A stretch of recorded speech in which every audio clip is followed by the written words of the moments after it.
ప్రభు అయిన యేసుక్రీస్తు నామములో అందరికీ వందనాలండి. ఈరోజు దేవుని మాటలు రోమీలకు రాసిన పత్రిక 8వ అధ్యాయం 1వ వచనం.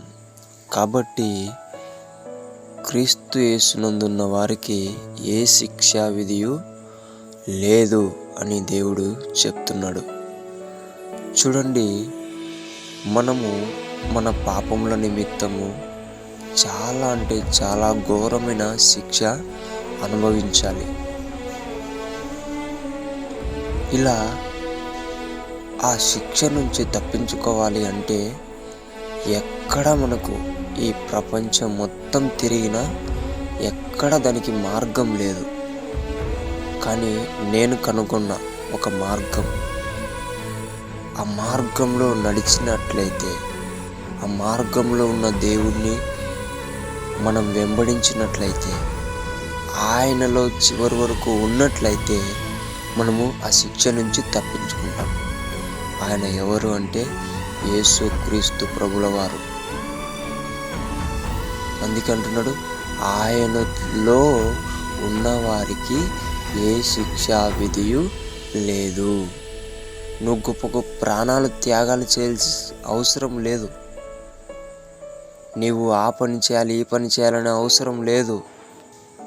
నువ్వేం పెద్దగా చేయాల్సిన అవసరం లేదు. కానీ చివరిదాకా కష్టం వచ్చినా, నష్టం వచ్చినా, బాధ వచ్చినా, ఏడుపు వచ్చినా, ఏమి వచ్చినా సరే యేసయ్యలో నిలబడి ఉండాల, తట్టుకోవాలా. మనము చివరిదాకా ఆయనలో ఉంటే మనము ఆ శిక్షను తప్పించుకుంటాము. అందుకే ఎవ్వరు కూడా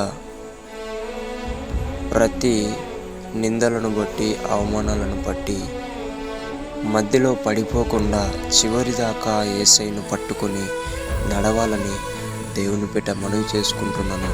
ఆ శిక్ష నుండి తప్పించబడాలని దేవుని పేట మనవి చేసుకుంటున్నాను. దేవుడి మాటను దీవించునుగాక. ప్రార్థించుకుందాం. యేసయ్యానికి వందనాలు, స్తోత్రాలు ప్రభువా. తండ్రి, మా పాపముల నిమిత్తమున మేము గొప్ప శిక్ష అనుభవించాలి ప్రభువా. కానీ నీవు మా కోసం వచ్చి ఆ శిక్షను నా తండ్రి నీ సిలువలో నా తండ్రి కొట్టివేసి ప్రభువా మాకు పరలోక రాజ్యము ఇవ్వాలని గొప్ప త్యాగం చేసిన దేవానికి వందనాలయ్యా.